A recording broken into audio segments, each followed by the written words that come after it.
하나님께서 오늘도 또 하루를 주셨습니다. 하루는 우리가 얼마나 소중히 여기는가에 따라 그 가치가 달라지는 것입니다. 그냥 흘러 지나가는 하루가 아니라 오늘이 마지막인 것처럼 살아갈 때 그 오늘은 값어치가 있는 것입니다. 어느 죽어가고 있는 성도가 목사님에게 찾아와서 이런 말을 했습니다. 목사님, 의사 선생님이 저에게 말하기를 앞으로 이틀밖에 살지 못한다고 말했습니다. 저는 너무 기쁩니다. 기쁘다고 말했습니다. 목사님이 이해할 수가 없었습니다. 왜 이틀밖에 살 수밖에 없는다는 말에 그렇게 기뻐하십니까? 왜냐하면 저는 매일매일 오늘이 마지막이라고 생각하고 살았기 때문입니다. 매일매일 오늘이 마지막이라고 생각했는데 이제 이틀이 남았다고 하니 하루가 더 남은 것 아니겠습니까? 그러니 저는 기쁩니다. 그리고 그분은 이틀을 더 사시고 주님 품으로 가셨습니다. 이것이 참된 믿음의 삶이 아닌가 생각합니다. 요한계시록을 묵상하는 우리들이 가져야 될 태도라고 생각합니다.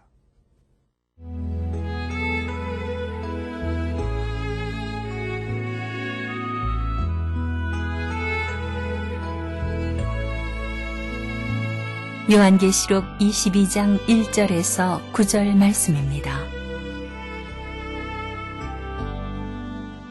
또 저가 수정같이 맑은 생명수의 강을 내게 보이니 하나님과 및 어린 양의 보좌로부터 나서 길 가운데로 흐르더라. 강 좌우에 생명나무가 있어 12가지 실과를 맺히되 달마다 그 실과를 맺히고 그 나무 잎사귀들은 만국을 소성하기 위하여 있더라. 다시 저주가 없으며 하나님과 그 어린 양의 보좌가 그 가운데 있으리니 그의 종들이 그를 섬기며 그의 얼굴을 볼 터이요 그의 이름도 저희 이마에 있으리라. 다시 밤이 없겠고 등불과 햇빛이 쓸데없으니 이는 주 하나님이 저희에게 비추심이라. 저희가 세세토록 왕노릇 하리로다. 또 그가 내게 말하기를 이 말은 신실하고 참된지라. 주 곧 선지자들의 영의 하나님이 그의 종들에게 결코 속히 될 일을 보이시려고 그의 천사를 보내셨도다. 보라, 내가 속히 오리니 이 책의 예언의 말씀을 지키는 자가 복이 있으리라 하더라. 이것들을 보고 들은 자는 나 요한이니 내가 듣고 볼 때에 이 일을 내게 보이던 천사의 발 앞에 경배하려고 엎드렸더니 저가 내게 말하기를 나는 너와 네 형제 선지자들과 또 이 책의 말을 지키는 자들과 함께 된 종이니 그리하지 말고 오직 하나님께 경배하라 하더라. 요한계시록 20장부터 22장에 이르는 말씀들은 마치 카메라로 줌인을 하듯이 우리에게 그 아름다운 광경들을 점점 구체적으로 상세하게 보여주고 있습니다. 새하늘과 새 땅이라고 하신 이후에 그리고 구체적으로 그 새하늘과 새 땅의 중심이 되는 새 예루살렘, 그것은 바로 하나님께서 우리들을 통치하시는 하나님의 장막이 우리와 함께 하시는 그 장막이라는 단어는 하나님의 임재를 의미하는 것입니다. 하나님의 임재가 있는 새 예루살렘을 보여줍니다. 그리고 오늘 본문 요한계시록 22장에 이르러서는 새 예루살렘의 모습이 어떠한 모습인가를 보여주고 있습니다. 미리 보여주지 않으면 믿지 않고 확신하지 못하는 저희들을 위해서 상세하게 설명해 주고 있습니다. 요한계시록 22장에 나타난 그런 새 예루살렘의 모습은 동산의 모습입니다. 마치 에덴 동산의 모습을 보는 것과 같습니다. 오늘 본문 1절을 보십시오. 또 저가 수정같이 맑은 생명수의 강을 내게 보이니 하나님과 및 어린 양의 보좌로부터 나서 길 가운데로 흐르더라. 강 좌우에 생명나무가 있어 12가지 실과를 맺히되 달마다 그 실과를 맺히고 그 나무 잎사귀들은 만구 소성하기 위하여 있더라. 강이 있고 나무가 있고 그리고 잎사귀 실과가 있는 모습을 보면 마치 에덴 동산을 보는 것과 같습니다. 그러나 에덴 동산과의 차이점이 있습니다.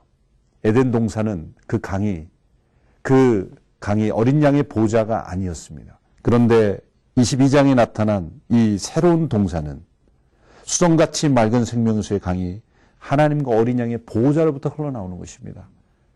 어린 양의 보호자로부터 흘러나오는 이유는 무엇입니까? 그것은 이 동산을 가능하게 만든 이 새 예루살렘이 우리에게 허락되도록 허락하신 것은 바로 갈보리의 십자가 때문이라는 것입니다. 어린 양 예수 그리스도의 보혈 때문에 우리에게 생명수의 강이 허락되었기 때문입니다. 그리고 그 강 좌우에 생명나무가 있습니다. 에덴 동산에는 생명나무가 하나밖에 없었지만 강 좌우에 생명나무가 있고 그리고 12가지의 실과를 맺고 달마다 실과를 맺는다 말하고 있습니다. 아담과 하와가 타락했을 때 하나님은 이 생명나무의 실과를 먹지 못하도록 금지하셨습니다. 선악을 알게 하는 동산 중앙에 있는 나무를 따먹은 아담과 하와를 생명나무 실과를 따먹지 못하도록 하신 이유가 무엇일까요? 그것은 바로 그들이 생명나무 실과를 따먹었더라면 타락한 상태로 영원히 살았을 것이기 때문입니다. 그래서 하나님은 아담과 하와를 동산에서 쫓아내시고 그들로 하여금 죽게 만드신 것입니다. 그들이 죽음으로 말미암아 이제 새로운 생명의 길을 우리들이 얻게 된 것입니다. 인간에게 죽음이 없었다면 우리에게는 두 번째 기회가 허락되지 않았을지도 모릅니다. 타락한 상태로 영원히 거했었기 때문입니다. 에덴 동산에서 금지된 생명나무가 다시 등장합니다. 더 풍성하게 나타납니다. 12가지 실과를 맺고 달마다 실과를 맺고 만국을 치유하고 소송시키는 그런 생명나무 실과. 놀라운 것은 이 동산에는 선악을 알게 하는 나무가 없다는 것입니다. 에덴 동산에서 태초에 창조된 아담과 하와는 시험이 필요했습니다. 테스트, 훈련이 필요했습니다. 선악을 알게 하는 나무를 통해서 하나님을 경외하고 하나님을 인정하고 하나님의 나라의 백성으로 살아가는 그런 훈련, 그런 시험이 필요했던 것입니다. 그러나 새 예루살렘의 백성들은 더 이상 시험이 필요하지 않습니다. 그래서 선악을 알게 하는 나무의 실과는 존재하지 않습니다. 오직 생명나무 실과만 존재하는 것입니다. 그로 인해서 3절 말씀, 다시는 저주가 없는 것입니다. 다시 저주가 없으며 하나님과 그 어린 양의 보좌가 그 가운데 있으리니 그의 종들이 그를 섬기며 그의 얼굴을 볼 터이요 그의 이름도 저희 이마에 있으리라. 다시 밤이 없겠고 등불과 햇빛이 쓸데없으니 이는 주 하나님이 저희에게 비추심이라 저희가 세세토록 왕노릇하리로다.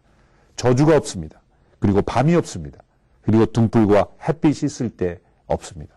왜냐하면 하나님이 직접 비추시기 때문입니다. 하나님 그분이 진정한 빛이십니다. 예수님께서 나는 세상의 빛이라고 하신 말씀은 비유적 언어만이 아닙니다. 하늘과 이 하늘에 있는 해와 달과 별들은 발광체일 뿐입니다. 진정한 빛을 투영시키고 반사시키는 일에 불과한 것입니다. 태양이 사라져도 빛은 존재하는 것입니다. 태양이 사라지면 이 세상은 암흑 속에 있지만 그러나 빛이신 하나님은 사라지지 않는 것입니다. 하나님이 친히 빛이 되셔서 등불과 햇빛조차도 필요가 없는 온전한 빛 가운데 거하는 삶이 우리에게 약속되어 있는 것입니다. 그곳에서 그분의 종들은 그분을 섬기게 될 것입니다. 이마에 이름이 있다는 것 완전한 소유를 뜻하는 것입니다. 완전히 하나님의 소유가 된 그러한 하나님의 백성들이 주님을 섬기는 땅이 바로 새 예루살렘인 것입니다. 우리는 이 땅을 사모해야 합니다. 이 땅을 사모하는 만큼 우리는 이 현실 속에 승리할 수 있습니다. 이 나라를 사모하면 현실을 도피하고 현실로부터 멀어지는 것이 아니라 역사상 수많은 믿음의 위인들, 이 새 예루살렘을 사모했던 사람들은 가장 현실적인 삶을 살았습니다. 그리고 현실 속에 믿음으로 승리하는 삶을 살았던 것입니다. 오늘 우리에게 이러한 승리가 있게 되기를 축원합니다.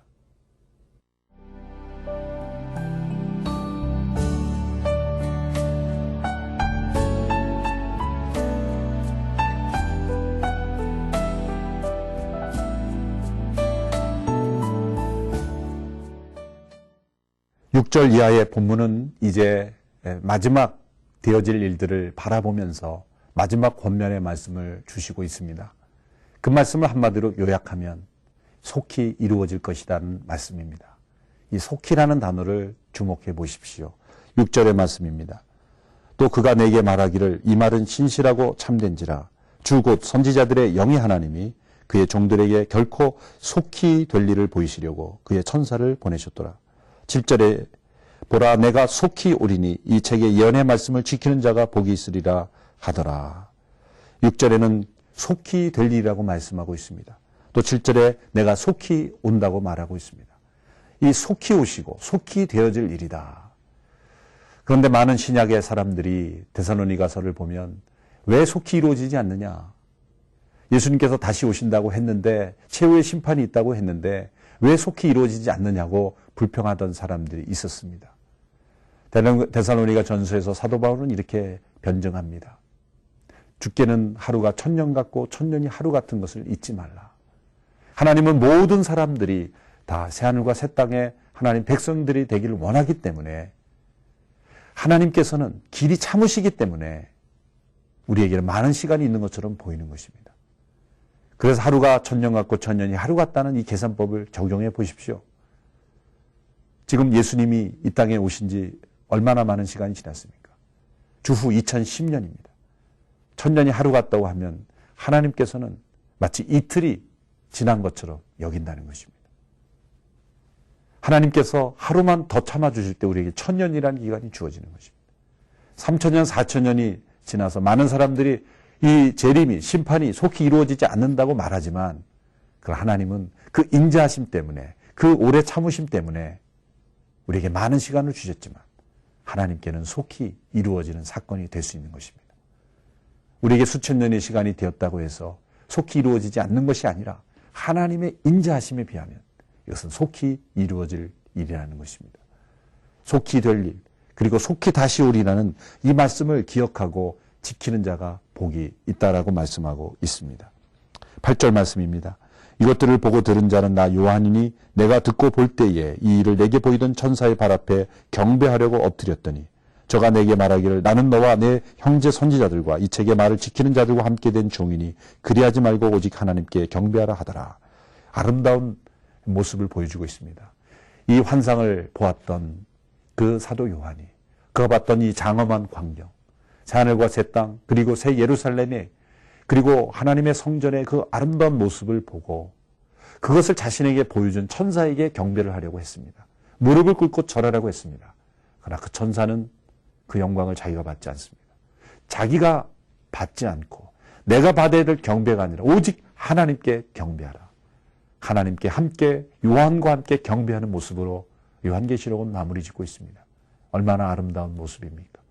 우리가 이 모든 역사의 마지막 되어질 일들을 바라보면서 우리가 마무리 지어야 될 것은 무엇입니까? 오직 하나님께만 경배하는 것입니다.